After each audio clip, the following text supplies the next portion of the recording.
Now then, people, welcome back to the Just Joe Football Show and a new feature that will be running on the channel during the transfer season. A weekly segment coming to you around about this time, just, I guess, reviewing and discussing all the latest links concerning Leeds United. And I have a fantastic co-host or guest, if you like, who's going to be joining me throughout that. It is, of course, James Marshment. A lot of you will know him from Twitter. He is the editor of TeamTalk as well. You'll have no doubt during your times looking at Leeds United transfers will have stumbled across TeamTalk, and he's a lifelong Leeds fan as well, editor. So he's ITK, you could say. You could say he's ITK. But James, how you doing, mate? Yeah, very well, thank you. How are you, Joe? Yeah, I'm all right. I'm excited for this show. I'm excited for this to get off the ground. And anyone who is watching, please do smash a like on the video, subscribe to the channel, get your comments in, and of course hit that notification bell. Do keep your comments coming in throughout this, and I will pin a lot of them. And then when we've finished discussing the Leeds United news, we'll then go to your comments and any questions you may have about specific players we've touched on. The plan is just to a number of players throughout the week that we've been linked to, discussing each of them, and then we'll also have a touch on some of the other big moves going on in the Premier League currently. Remember as well, James is editor of TeamTalk. All the articles and everything that we are going to be discussing, all the links to them articles are in the description to this video, okay? So if you do want, a bit more meat on the bones and to get some more information, then as I say, all you need to do is hit the links that are in the description. But what we'll start with, James, is, of course, the most recent article is the battle for Sonny Perkins. It looks to have hotted up between ourselves and Aston Villa. He's an under-23 signing, you'd think? Yeah. I would have thought so, yeah. Given his age, he's only 18.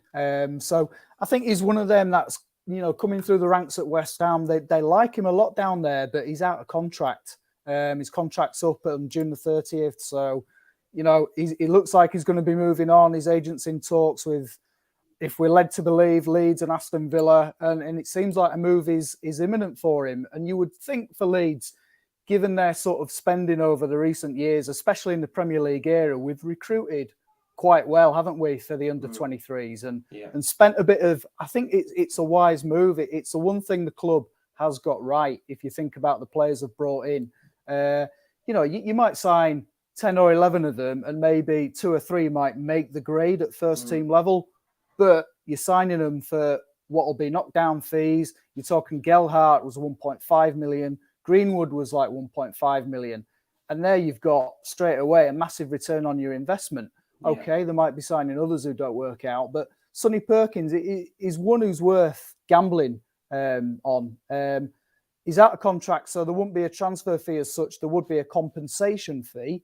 I don't quite know how much that would be, but if you look at, say, Harvey Elliott to Fulham to Liverpool as a guide, they paid 6 million for him. So potentially you could be getting a really, really good player for a real knockdown fee. And if it works out and you've got a great attacker in your midst, then 3 or 4 years time, you'd be talking about a 20 or 30 million pound player. So, I think it's a no-brainer if we can get that one done. But it's us, Aston Villa. He's no doubt going to have a few admirers because he's got a good record for their under-23s, 12 goals this season, and David Moyes likes him. He's had him in the first team, in and around the first team. Came on against Leeds, I think, in the FA. Was it the FA Cup game? I think it was. Either the FA Cup or the league, but he did come on, didn't he, at one point? Yeah, and I seem to think he ended up in a bit of a niggle with one of our players. I forget the incident and who it was with, but there's clearly something about him. He's got a bit of fire in his belly, and if we can get that one done, I think it'd be a decent signing. Yeah, for sure. I agree with everything you've just said, and it does make business sense. I know maybe it's lazy or people don't like the link, but Chelsea do something similar in terms of hoovering up all this young talent, and some of them, like you say, won't make the grade, but then there are others that they can move on for a price. And I think Leeds United have been great in that market. Like you say, you've mentioned so many there, Gelhardt, Greenwood. You've got to think of like Lewis Bates, Somerville. Even if Somerville, for example, doesn't make the grade, and I think his game time will be limited in this Jesse Marsh system even more so than it was under Bielsa, you're still going to get a markup on him. You're still going to, bring in money to the football club. And ultimately, it is a business, right? Yeah, absolutely. And I'm pleased you mentioned the Chelsea model because, as much as I hate them, you've got to admire them for what they've done. You look at Armando Broja, gone to Southampton this season. No one had heard of him like 12 months ago. And now you're talking, like 4 or 5 Premier League clubs scrambling to sign him. And we're talking like 25, 30 million pounds. They wouldn't have got that this time last year. So, the investment in youth is something that can, earn the club, some decent money. And it's, Chelsea might end up using him. You never know. There's doubts over Lukaku. He might go. Therefore, they might have a space in their team for him. But, either way, they've got a great player or they've got someone that can sell for profit. So it's not a bad model for Leeds to follow. No, I agree with you completely. There's news coming out from the YEP as well that Leeds United obviously have completed 2 deals in Aronson and Rasmus Christensen. I think Graham Smith was saying that he expected Leeds United to get another one done by the end of next week. Now, of course, I'm hopeful that might be a first team signing, but do you believe that could be Sonny Perkins or may it be, another player that we're going to be speaking about in a couple of minutes? Yeah, I would. I think when you're talking about signings, it's a first team signing. It's almost, if you get a Sonny Perkins done, that's like someone for the under 23s, as we've said, and it's not like a first team ready sort of player. But I think the way Graham Smith was talking, I think, it might refer to a first team player and possibly a midfielder, possibly a striker that they've been obviously looking around. Yeah, for sure. And we'll move on now to a said midfielder. I just actually had a conversation with a good friend of mine, Gary from Talking Shut. We've just been chatting, and he is hopeful that player might be Marc Roca. Obviously, the news broke 48 hours ago that Leeds are plotting to make a move for the Bayern Munich start. Obviously, limited game time. A lot of Leeds fans are burnt by Junior Firpo and are saying, well, he's not played, he's not worth it, and he'd come and it could be another dud. But I think Roca made over 100 appearances whilst in La Liga and it was right up there before he's moved to Bayern Munich. Could he be the next one through the door? Yeah, quite possibly. I mean, you obviously, if Phil Hayes putting something out about that, then Phil Hayes' information is rock solid. So I think there is genuine interest there.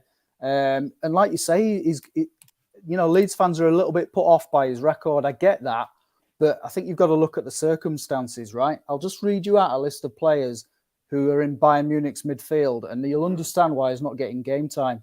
Joshua Kimmich, Jamal Musiala, Leon Goretzka, Konstantin Tolisso, and Marcel Sabitzer. So they're all centre midfielders. Yeah, it's not a bad list.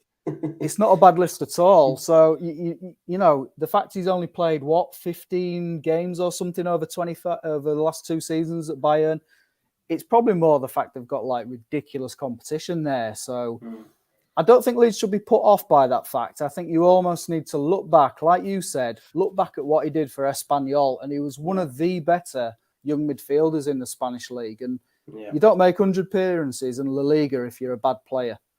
Yeah, and Bayern Munich aren't going to sign you if you're a bad player as well. No, I agree completely. And the fee that's been mentioned is really cheap as well, isn't it, James, for a player of his quality? It seems cheap, especially he's got I think 3 years left on his deal. So it does seem a bit cheap. I can understand the sort of pessimism though, because we sort of went there with Michael, was it Cuisance, wasn't it? Yeah, a couple of years back, and that sort of backfired, and he ended up being a dud, which we avoided, thankfully. But I don't know. The club have got Leeds United have got a bit of a mixed record over recent years.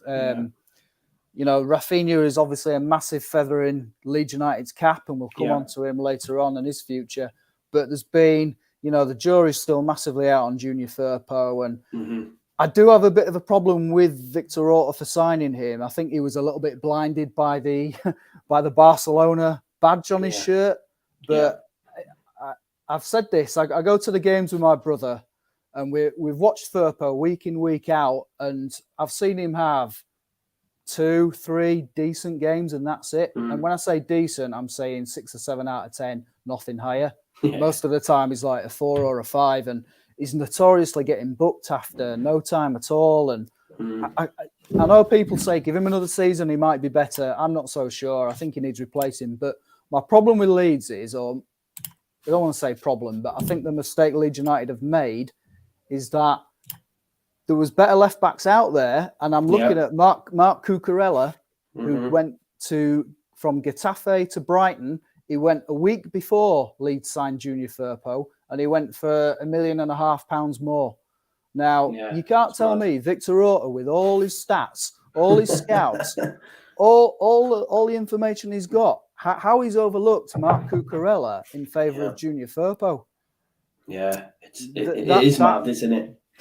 He's had a stinker with that, a massive stinker. And now you're talking about Cucurella going for like 40-50 million pounds. And I had a great seat for the Brighton game, which obviously we got that very late Pascal Struijk header equaliser. But I was right on the touchline, not too far off Jesse Marsh's bench, but right next to the players' tunnel as well. So I had Mark Cucurella. I was like 10 yards away from Mark Cucurella, and he is such a good footballer.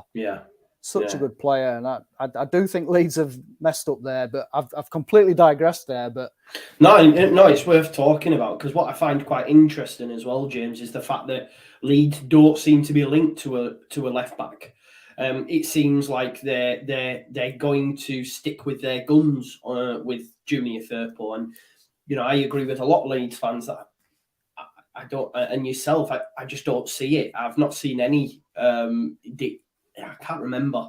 And even if you can, like you say, you can count on your hand the amount of decent performances. And when you say decent, it's no 10s, is it? It's 6s and 7s. It's average at best. He actually played okay in that Brighton game, as it goes. Firpo did, but by and large, he's been more missed than hit. So like you say. I don't think they look like they're going to replace him at this moment in time. No. But my argument would be, if you're signing an upgrade for Luke Ayling, why aren't you signing an upgrade on Junior Firpo? And I know the situation with Ayling, he's got a year left on his deal, and he's injured for the first couple of months of the new season. So it's a signing Rasmus Christensen that makes a lot of sense. But to me, I think we need to be looking at a left back too.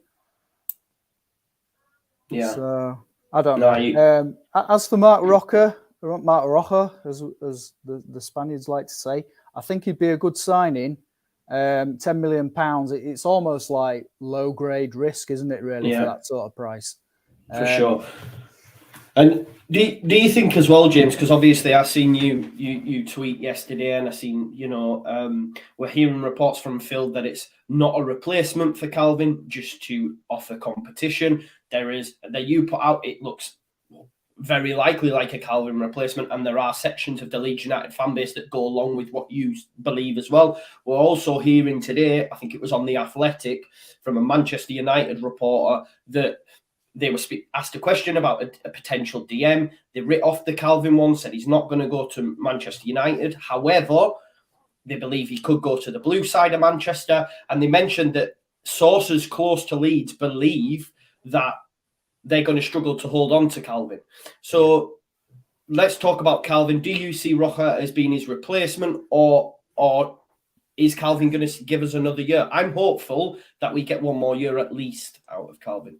I really, really hope we do as well. But it does look a bit ominous. You'd probably have to say if he was staying, the deal would have been announced within days of Leeds survival, you would have thought. That's not been done. I might be wrong. We might get a nice surprise in the next days. It's the sort of thing which, if it does happen, there won't be any build-up to it. It'll just be bam, he's signed. And we'll all be like celebrating the best news ever. But I do have a feeling we might have seen the last of him in a Leeds shirt. He did all that thing, didn't he, on the last day of the season on Instagram with his girlfriend. And it was it almost felt like a bit of a farewell. You know, you do that on the last day of the season. I get that, but they didn't do it last season, didn't do it the year before, and it just felt to me like a bit of an end of an era and a goodbye. And you know, Calvin is an unbelievable player, and he makes Leeds so much better when he's on the field. The stats tell you that, but just to the naked eye, you can see what a great player he is. And can we hold him back? I don't know if I could begrudge him a move to Manchester City, and that's probably the one club. That's probably the one club where if they did come in with a solid bid, if you're him, you know, he's 26 now, right? Yeah. You've probably got 4 more years at the very, very top as a centre midfielder. Centre midfielders don't tend to play at the very, very top beyond, you know, there's a few, there's like Thiago, there's Jordan Henderson, James Milner's like a ridiculous exception. But by and large, as a centre midfielder, you've got maybe to 31, 32 at best at the very top level. For Calvin Phillips, he might be thinking, if Man City come in, it's now or never for me. You know, his contract situation, 2 years left on his deal. Leeds as a club and a business know that, you know, now's their maximum value on him. If they leave it another year, he's going for probably 20 million less. Yeah. So, and the thing is, as well, James, is like a lot of people have mentioned this, and it's a decent discussion point to have. Is that, and not a lot of Leeds fans will like to hear it, but Calvin's easily replaceable in terms of a profile of a player, as opposed to, say, a Rafinha, for example. I know that was a discussion point that many people had on social media and people who create content and stuff. And I think there is something in that as well, you know. And I, as a Leeds fan, wouldn't begrudge Calvin that move. I think because where's the two clubs you're looking at, say, Liverpool and a City, for example? Henderson may be on the decline, you know, Fabinho's now gone. If he doesn't make that move, them opportunities are gone because City will go elsewhere, and then they have Rodri and another. They don't need Calvin anymore. And that opportunity is gone for him to be playing at Champions League, to be winning things, to be playing with players like De Bruyne, with Haaland, playing under Pep Guardiola. Anybody offered that as a package, believe me, it's so hard to turn that down, isn't it? Yeah, completely right. And the other thing to think of from his point of view, he has got Leeds in the blood. He'll always be a Leeds fan. If you're a Leeds fan, which clubs are you going to go to? Man United? Absolutely not a chance. I know it's been done before with Alan Smith, but Calvin, I think, is cut from a different cloth. He would not go there, and he would understand the implications of him. He'd like completely sour his legacy, and he wouldn't want to do that. So for me, you can't go there. You won't go to Chelsea. You won't go to Liverpool's a bit of a more difficult question for the reasons you've mentioned. But for me, if Man City come calling for all the reasons you've said, playing under Pep Guardiola, I mean, he's a massive incentive anyway, but like feeding bullets for like Haaland and playing alongside De Bruyne, it's fantasy football stuff. You'd absolutely go there in a heartbeat, unfortunately, for Leeds. And, you know, we'll be a weaker team without him, but we've managed for a large part, not through choice, but we've had to manage throughout a lot of this season without him anyway. So, you know, it's not a choice I would make. If I could keep him, I would. Yeah. But if he was staying, for me, I think it would have got done by now and a deal would have been announced. Yeah, it's one that will rumble on, much like the Rafinha one, and we'll touch on Rafinha very, very soon. But let's talk about a video that I dropped yesterday, and one that's been doing the rounds for a couple of days, is, of course, Minamino, sticking with Liverpool. It's been revealed that Liverpool are ready to sell now. I know we dipped our toe in the water in January. They want around 17 million for him. Apparently, his agents out there, you know, meeting with clubs. I think it's Fulham, Southampton again, obviously Wolves, us, and maybe Monaco. I think 17 million's pricey, but what I will say for Minamino, whenever he's been called upon for Liverpool, he's done well. You know, he scores goals. I think he's their 5th top scorer this season as well. And when you consider the amount of minutes he's had, it's decent. And I know there's Liverpool fans in the chat. I watch a lot of Liverpool fans' content. I'm friends with a few of them, and they speak very, very highly of Minamino. I do think 17 million is a bit pricey considering they only paid, I think it was about 7 2 seasons ago. But look, there's a lot of suitors, and 70 million for a Premier League player. I mean, when you consider we paid 27 for Rodrigo and 25 for Dan James, seems a little bit of a no-brainer. Yeah, it sounds like not a bad deal when you think of it that way. Like you say, the Liverpool fans really rate him. 10 goals this season, and only 24 appearances, but only, and this is key, 9 starts. So he's obviously got an eye for a goal. My doubts about him, if you like, are that is he one of them players who scored those goals because he's around obviously very good players. Yeah. And if he came to Leeds, obviously the quality is a little bit less. Is he going to score as many? Is he going to be quite as effective? I don't know, but he's someone who obviously played under Jesse Marsh at Salzburg, so there is that link. And Jesse Marsh seemed to find a good rhythm out of him there. He got written this down because it's not something I can remember too easily. So, he's got 107 goal involvements in 198 games for Salzburg, which is a brilliant record. And yes, the Austrian league is significantly weaker, but he's done all right at Liverpool, hasn't he? So it could be one to explore. Yeah, and I think the key thing is as well, which I have been impressed. Look, I have my doubts about Jesse. Anyone who watches me regularly knows that, right? But one thing I will say for him, anyone who has worked under Jesse Marsh only ever speaks well of him. And, it was key to getting Brendan Aronson, key to getting Rasmus. Even Haaland still speaks well of him. And obviously that may sway the deal as well. If there are a number of clubs, Minamino linking back up with his previous coach who people only speak well of. Yeah, I think that's the key thing. We've talked about the other clubs in for him. Southampton has got a connection because obviously he was there on loan, but the other clubs are a bit of a sort of a blind choice for him, if you like. So I think the fact that Jesse Marsh has that connection, he's obviously they've worked well together. To me, that's a deal that could well have legs. And I think we talked about the third signing. If it's going to be anybody, I'd potentially think it might be him. Yeah, over a Roca, yeah. I know. Go on, mate. I was going to say, because his agent's flown over for talk. So there's something active there. Liverpool ain't got a place for him anymore. They want to sell. They've got their own business to do. And that's a nice bit of money they can claim back, really. And it's a profit. I just wanted to talk as well about his... You'd say he only cost 7 million a couple of years ago, but that's because he had one of them ridiculously low exit clauses in his deal. And a lot of continental agents are doing that these days. We saw it with Erling Haaland, Mino Raiola, rest in peace. He managed to do that with Haaland when he moved to Salzburg in the first place. He got a very low exit clause, 20 million, which allowed him to move to Dortmund.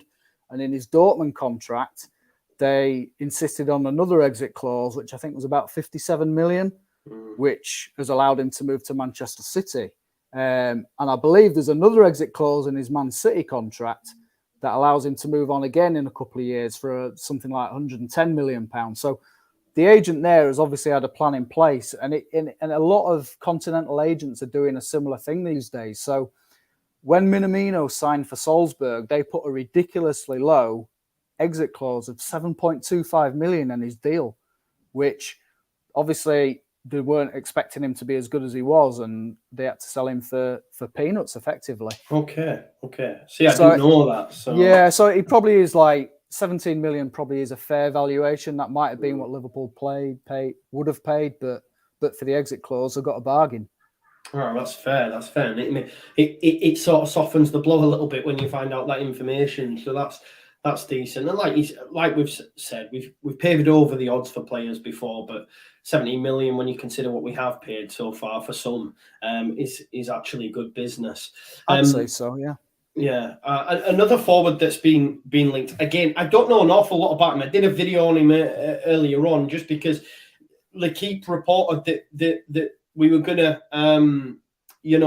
put a bid in for Albert Ellis, who's on loan or was on loan at Bordeaux. Got a decent return for a team that was relegated. I think they can make the deal permanent from Boa Vista for like 6.25 million, and are planning to do that with the hope then of them moving him on for a quick profit, as we know happens, across many leagues. So what are your thoughts on Albert, mate? Do you know much about him? Again, I'm pretty in the dark with I literally do not know anything about it, if I'm honest. I think the exposure like in Ligue 1 is not that great, and beyond Paris Saint-Germain and Monaco get a bit of the limelight as well. Lyon as well, but the teams at the bottom end, you don't really tend to, unless you're like an avid football watcher, you're not going to see too much of him. So I can't actually, I've never seen him play, can't really comment on him. I've seen the YouTube highlights. He looks all right, but then lots of players look all right on YouTube. So the worry for me is that maybe the French club are using their agents and trying to drive up a bit of interest in him. I don't know. But Victor Orta, he does have these like fingers in pies. He does like, Caleb Ekuban, for example. Who's heard of it? We have signed some like weird strikers down the years, haven't we? So who knows? I do remember I went to Bramall Lane and we played Sheffield United, and Billy Sharp scored a decent goal. It was like a cross, and he volleyed it in after a couple of minutes. And that in that game, this was before Bielsa, I think it would have been under TC. And Roof came off for Ekuban, right? Roof, not good at the time. And Ekuban ran round for 45 minutes. And I came away from that game going, oh my God, he's amazing. Just because he ran round, you know what I mean? He was one of them. Oh, we've got a right fine there. And we know how that went. What just on the Albert Elliott stuff? There are a lot of people being negative about him in my comments to the video as well. They've done research, etc. But there is a guy by the name of Johnny B. Good 11. I just want to shout him out because I'm just going to read his comment that he did say. He said, "I've seen Ellis play many times over the last few years. He is an explosive player, tricky on the ball, counter press as well, and has always scored goals. His hold up play and passing are mediocre. For less than 10 million, he could be worth taking a chance on. But he has had several injuries over the last 2 seasons, including a recent knee injury at Bordeaux. In my opinion, his absence was a big reason they were relegated." He goes on to say, "I'd still prefer Minamino over Ellis because he's proven and has the skill set Marsh is looking for. Ellis is a lot more like Wilfried Zaha, except central or off the right." So it seems like Johnny knows it, must watch the league quite regularly. And like I said, I know he did well in MLS, and maybe that's what's piqued Leeds United's interest. But in terms of a scale of which we were supposed to do on each transfer, by the way, which slipped my mind, but on a scale of 1 to 5, what do we think in terms of that one being a genuine mover? 1 for me. I think it's one where that 1 out of 5. So 1 being not hot and 5 being red hot. So yeah, to me, I can't see that one happening. But maybe it's one Leeds have had like preliminary inquiries about. Maybe someone they're considering if other targets don't land. Clubs do that, don't they? Clubs make multiple inquiries for players, and it all depends on like the whys and wherefores. Like Eddie Nketiah is a really good example right now. He's obviously out of contract. He's got this contract offer from Arsenal, but he's not signed it yet. But he's obviously waiting to see who Arsenal bring in before whether he thinks, hang on a minute, I'm not going to get game time here. They're after Jesus, they're after Scamacca from Sassuolo. So he doesn't know if he's going to get game time, whether he might be relegated to 3rd choice. And if he's signed a deal, he's like knackered again. So he needs to think very carefully. So clubs will make a lot of inquiries for players on the basis of trying to see what other movements are done beforehand. So it might be there is some genuine interest from Leeds, but I wouldn't have thought it'd be their first choice signing. So the comment you read out from that observer there, that sounded very fair and accurate, to be honest. Having not seen him myself, but that sounded like a very fair assessment from what I've seen on YouTube. So, maybe someone we're looking at as a plan C if, target A, target B doesn't sign. Yeah, definitely, for sure. And I think there's something in the fact that I think it was Graham Smith mentioned it, and I was watching One Leeds earlier on, Connor, and he mentioned it about like, we no longer have a bench full of Premier League potential. We need now a bench full of Premier League ready players. Do you know what I mean?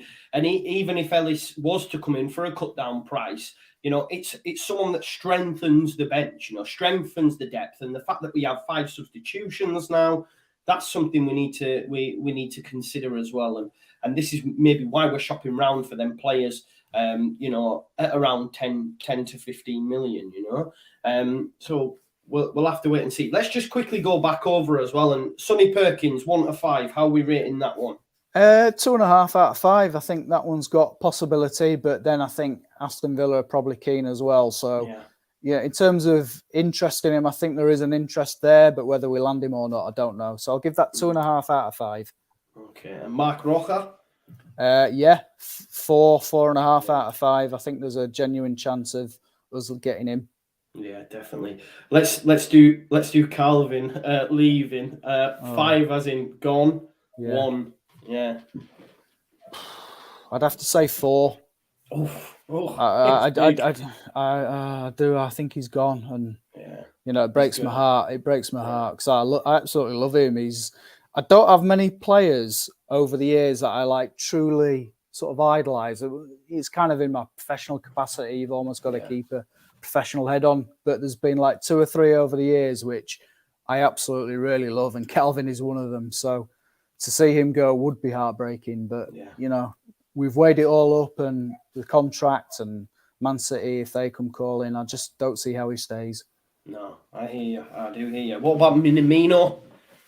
Yeah, good chance. 4, I reckon. Yeah, that would be nice if we could get that done. Before, actually, we've got Rafinha now. Let's talk about Rafinha. We've spoken about Calvin. Let's talk about Rafinha now and the potential exit. I'm still convinced that he rocks up at Barcelona. I think they do something like miracle stuff, but they will do it. They will do it. Otherwise, what's the point? Like, my thing is, what is the point of them inquiring and going this far if they have no plans? They know. I think I read on the 16th of June, they have an end of year like meeting and also reporting their finances, which, you know, there'll be some shadiness, little movings here and there. And I just think that I'm still convinced that Rafinha is going to Barcelona, and I don't think come the start of the season he'll be a Leeds United player. That's just my input. What are your thoughts on the Rafinha stuff, James? I think you're right. And Barcelona, they find a way. They don't. Yeah. If they want a player, 9 times out of 10 they get a player, and they find a way. I know they're in all kinds of financial bother, and right now they've signed Frank Kessie. Yeah. They've agreed a deal for Christensen from Chelsea. Yeah. They're not able to register either player because they've got this like financial fair play impartiality. They ain't quite got the balance right. So they're going to have to like sell some players, get some like extra income coming in from somewhere. But, you know, they've signed a sponsorship deal with Spotify. There's talk of like some television investment deal from America. So they will find a way. The problem for Barcelona is they thought they could get him on the cheap if Leeds went down, and they could probably sign him for on the cheap. There was talk of this exit clause. There's talk of the fact that if we were in the Championship, we'd not really have much of a leg to stand on if they came calling. But survival puts the ball in our court, and I think Leeds now, quite rightly, because he's an unbelievable player, have said, you know, 50 million minimum, 60 million, which is what he's worth in the market. And Leeds would look totally ridiculous if they ended up selling him for like 25, 30 million, what Barcelona thought they could get him for. But I'm with you. I think they will find a way to get him. He clearly wants to go there. And again, why would you not want to? They're in the Champions League. They'll push to win the title in Spain next year. They've just, you know, and again, unbelievable players around you. And it's just, you know, Brazilians at Barcelona, they've had some unbelievable ones over the years, like Ronaldinho, Rivaldo, Fat Ronaldo as well. So they've had some unbelievable Brazilians. And Ronaldinho's like, he's very close to Ronaldinho as well. Yes, right? There's a family connection, isn't? Yes. I forget what it is, but there is a family connection somehow. I think...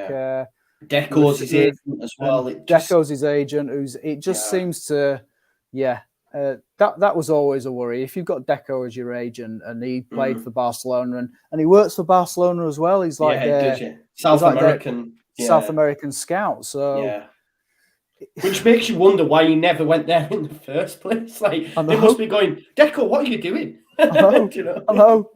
I don't know, but it's like, you know, go to Leeds, prove yourself in the Premier League. He's been an unbelievable. Do you know what? That very first time I saw him was the Friday night away at Aston Villa. We won 3-0 with the Bamford hat-trick. And Rafinha came off the bench that day. And he started on the right. He came off the bench, went on the right wing, and he played this unbelievable cross-field pass. And I was like, oh, my God. This player is going to be, you could see it there and then. Everyone could see it there and then. He was going to be an unbelievable player for Leeds. And obviously, he was before long in the team and he's so good. He's ridiculously good and belongs at a team like, he belongs in the Champions League, doesn't he? Of course he does. Yeah. And as long as he goes like somewhere like a Barca or something, I can enjoy him. Do you know what I mean? Yeah. And I think the thing is with Rafinha as well, there's been talks about Liverpool, Arsenal today. That's never happening. He's not going to Arsenal. So if there are Arsenal fans watching this, that's not going to happen.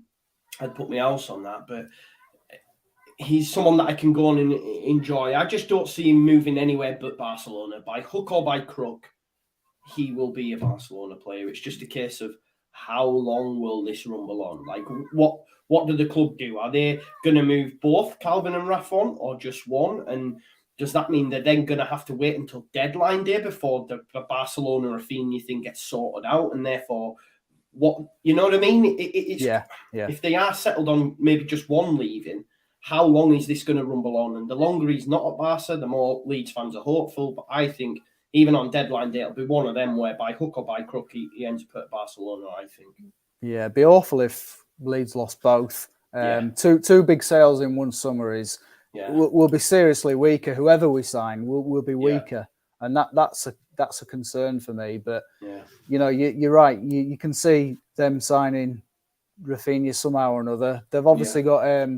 the other thing that comes into play as well for me is they've got Frankie de Jong, who's like talking about a move to Man United for massive money. Well, if he goes to Man United for like £60 million, they've got their transfer fee. And I know they've got like books to balance and players to register, that sort of thing. But they're the kind of team who'll like stuff the consequences, will get it done first and foremost. You know, and if they'll try and like bring the price down, they'll offer Leeds like players, you know, who I don't think we'll do it again this time. I don't think we'll sign anyone off Barcelona. I think we're a little bit burned signing their cast off. So it'll have to be a straight cash deal. And what's a good deal for you? 60, 70? I think minimum 60. Yeah. I think you look at, I know there's always an English premium you pay on players, but Jack Grealish last year for 100 million. Grealish's output hasn't been, you know, he's had a pretty decent season finding his feet at Man City, but his goal and assists output has not been that good, whereas Rafinha in a struggling team has been unbelievable. So I think if Grealish is 100 million, despite the English markup, then you've got to say at least 60 million for Rafinha. And he's worth it. He'll light up that team. Yeah.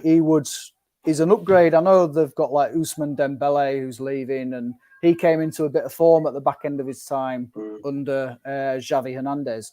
He had a decent like 6 months towards the end, but overall, his time at Barcelona hasn't been great. And you think Rafinha will go there and he'll just light up the new camp and light up the Champions League, and he'll be like the star of the show. And he's done that at Brazil, hasn't he? He's done that at Brazil straight away. Boom, he's one of the main men now. You know.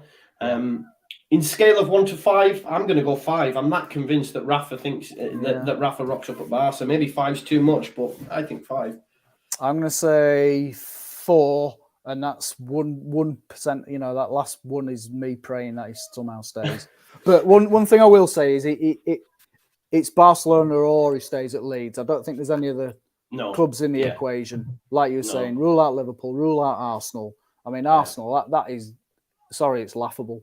Yeah, it is, isn't it? They've got Saka as well. Like, what? I don't understand it. Exactly, and Saka's a great player. Yeah. If Arsenal want him, we'll take Saka in a swap deal, that'll do. Yeah, yeah, definitely. I'll be up for that. There's a lot of chat in the comments about one Kiko Casilla. We're not going to speak specifically about him, but we're going to speak about a potential goalkeeper coming in. You know, we the little bits that I've seen of Christopher Clarkson, if Meslier was to get injured, and Meslier didn't have a great season, I will put that out there, but he's still young and he'd still be my number one. But I wouldn't like a scenario where Clarkson's in because Meslier is out for the season, let's say, for example, God forbid. So apparently Leeds are looking at options there, and Ben Foster's one that's available. Are you concerned at all that if Kiko does stay, he becomes number 2, or do you think there's no way that happens because of what's gone on, and we need to be looking at someone like a Ben Foster?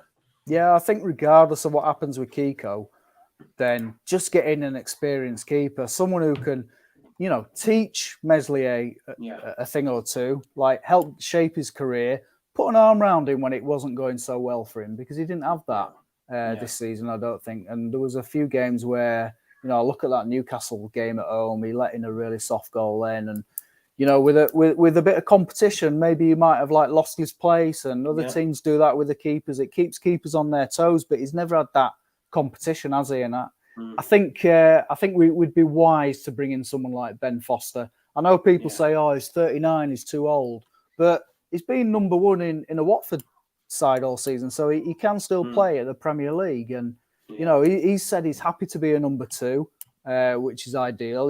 He's had time in the North before, having played for Manchester United, but we'll not talk about them.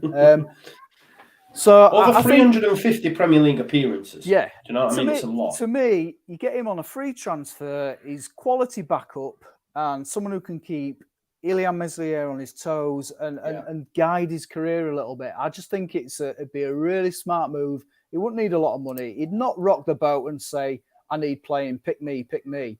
He'd happily sit there on the bench and play when he's needed and almost become a bit of a sort of mentoring goalkeeping coach for Meslier. And I think it'd be a really wise and sensible signing if we were to get that done.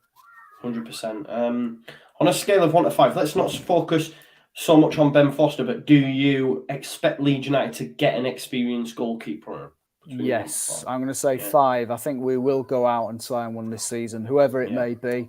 Some people mentioned Sam Johnston to me on Twitter about him potentially coming in. But to me, Sam Johnston is someone who needs to play regularly for a team like Leeds or go to a team like Tottenham where he can have like a succession plan for Lloris, where he can be number 2 at Tottenham for like a year or 2. They've signed Fraser Forster, so obviously that won't happen now. But I'm using Tottenham as an example, but a team where he can go and almost be like promised a first team shirt because they've got an aging keeper.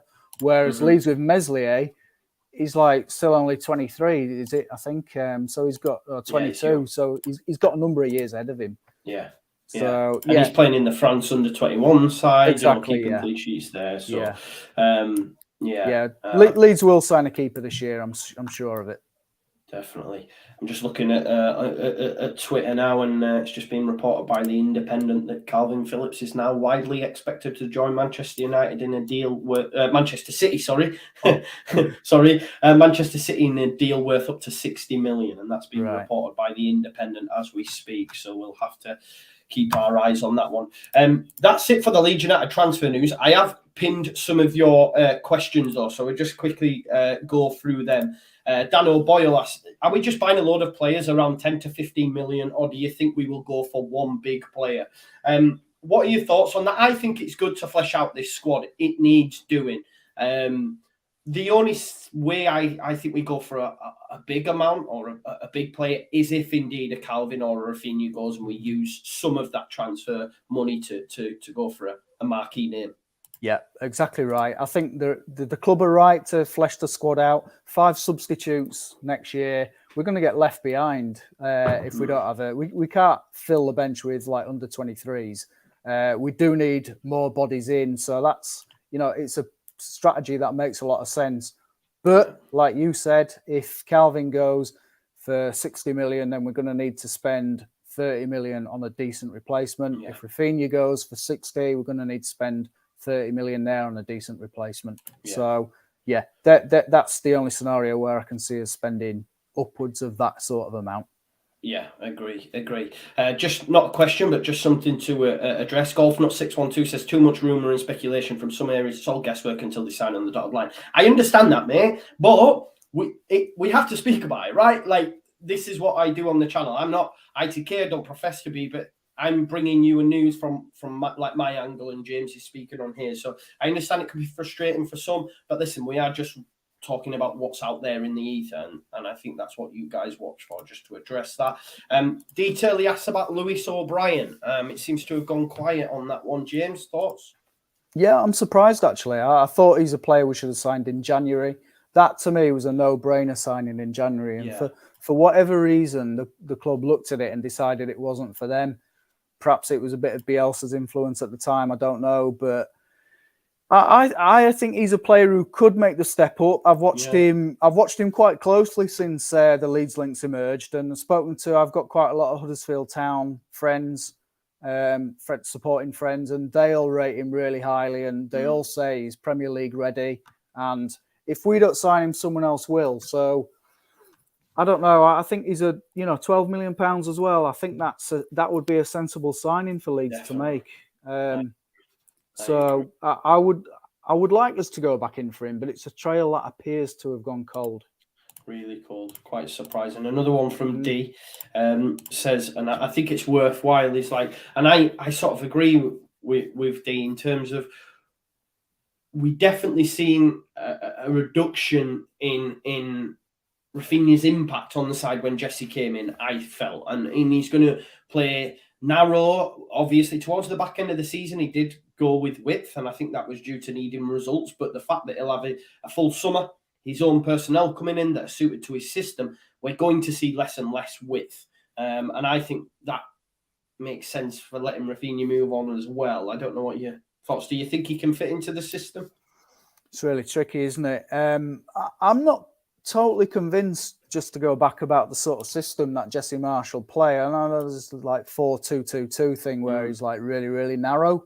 And I don't know, do you think that's the way he prefers to play? Or did he just come in, see Leeds were in an absolute massive mess relegation-wise, and think, look, we need to grind out results, and first and foremost, we need to try and keep clean sheets, keep it tight, and then, build from it. You always say if you're keeping a clean sheet, then the least you're getting is a point, possibly 3.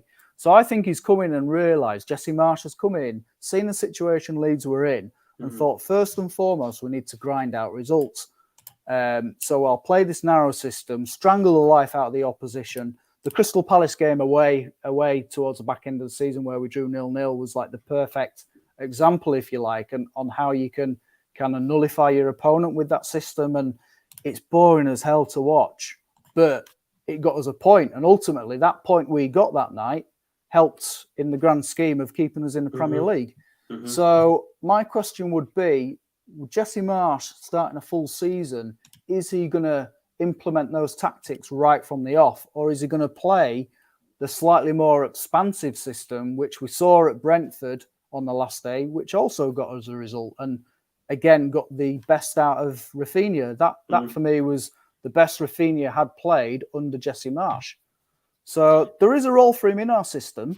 It just all depends what Jesse Marsh wants to do and whether he wants to play this narrow 4-2-2-2 thing, or whether, Well, I guess pre-season is going to tell us, isn't it? Pre-season is going to tell us what he expects to do for sure. So we will have to keep our eyes peeled on that. Just before we move on to any other news around the league, Matt Jones mentions Burnley goalkeeper Nick Pope will not come and be a number 2 at any club. Nick Pope will go be a number 1 at a Premier League club.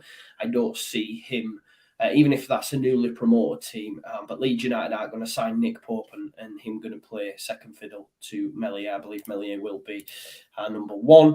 And Carl Murdoch just says, you just know O'Brien will rock up at Palace and be another Conor Gallagher. This is one thing that I will say about Leeds United, in that we have missed out on so many good players. Like you obviously Conor Gallagher being one, but I think to even Noah Lang, I know there's question marks over his mentality, but he's now rocking up at AC Milan. You had Rodrigo De Paul, Mateus Cunha, all these players, and then they move on, and I just think, oh, what would have been? But it is what it is. But let's touch on a couple more stories from around the rest of the Premier League. Obviously, Darwin Núñez looks like he is on his way to Liverpool. I think I seen a tweet just before we came live. Let me just see if I can find it.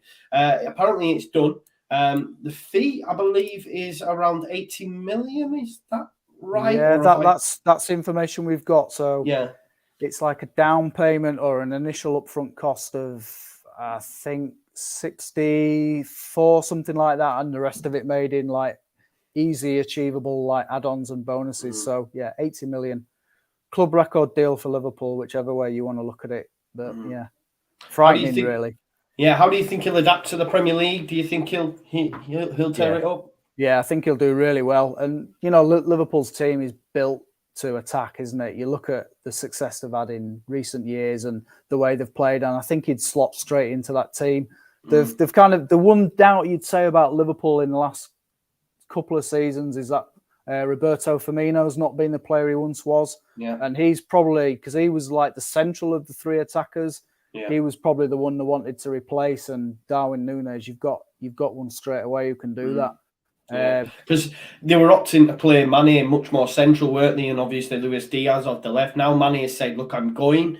They've got their own issues in that respect. So Darwin Núñez with Salah and Diaz at either side, if indeed Salah still sticks around, that's going to be some strike force, isn't it? That's ridiculously tasty. And I suppose in a way the top two are just getting stronger and stronger, and everyone else is picking up scraps. Yeah, and we'll talk about it. Leeds fan Erling Haaland, he's obviously going to be a Manchester City player come the start of the season. I see him having no problems whatsoever in adapting to the Premier League. I guess question would be, who would you expect to have the best return on goals, do you think, next season from either of them two? Oh gosh, they're both probably going to score about 50 each. I don't know, to be honest. It'd be interesting to see what City do with Haaland, because they've played that long. I know they played like Gabriel Jesus like towards the back end of the season quite a lot, but by and large, Man City have operated without a striker since. Well, Aguero obviously left last summer, but the year before that anyway, he was like rarely in the team. So they've played without a number 9, if you like, for like 2 years now. So for them to suddenly bring one in, it'll almost like they'll have to adapt their tactics a little bit. They've had this false 9 system at City. Yeah. But I mean, you know, world-class players are going to slot in together and play effectively, aren't they? And he's going to score a hatful. The one concern for Haaland is that he occasionally does get an injury, which keeps a lot of muscle injuries he's had over the last year. But by and large, if you keep him fit, he's going to score 25 goals minimum, you'd have thought. Yeah. And Darwin Núñez, how many is he going to score? The way Liverpool play and the setup they have, I mean, all your top front strikers there are scoring 20 goals, aren't they? So you'd say minimum 20 for him. And I think I'm excited to see him in a sense for the Premier League. I don't want to see him against Leeds because he'll potentially rip us apart as we were beaten well by, you know, we were beaten twice badly by both City and Liverpool home and away. So it's kind of worrying in a sense, but from a sort of Premier League perspective, it's great to see these players in there, and it does make the league exciting, and it's almost like harder every year because these teams are getting just stronger and stronger, and you play these teams and you're thinking, well, the point is a bonus. And you go into these games expecting to lose, which is a sad state of affairs, really. But they're ridiculously strong. What Leeds need to do there, we're not.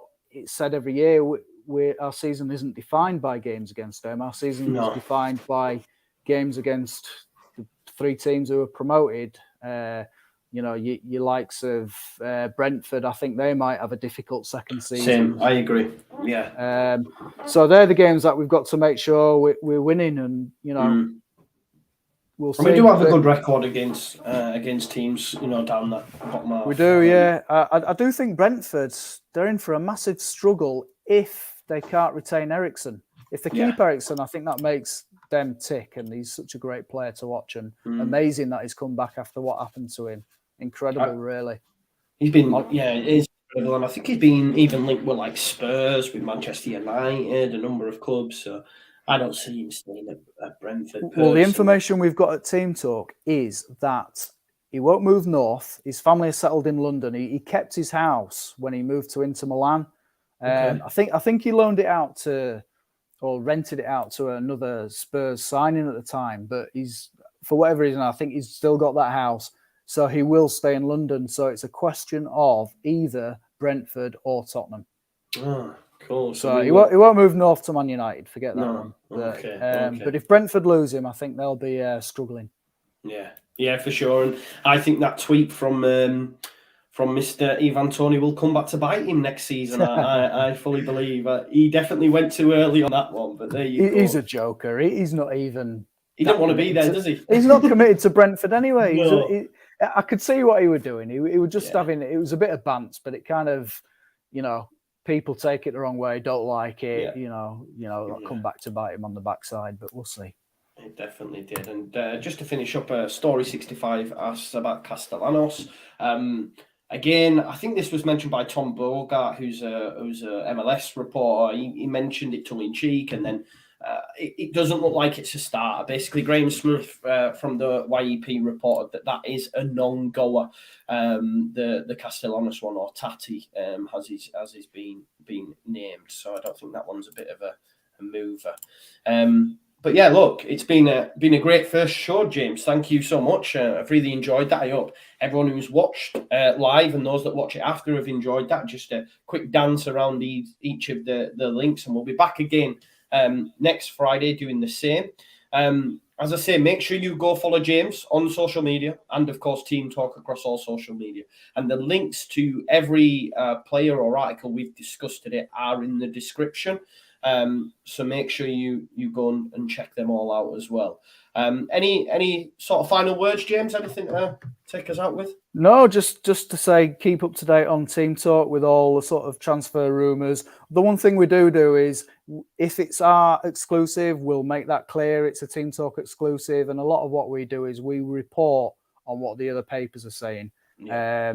So we do get a lot of criticism for the rumours that we put out on the websites, but what we do is we report what the Daily Mirror are saying, what the Mirror, what the Sun are saying, that kind of thing, and we'll put our spin on the conversation. And if we've got an exclusive, we'll say it's TeamTalk understands and make it clear it's our information. But for all the news, rumours, speculation, done deals, anything you want, teamtalk.com.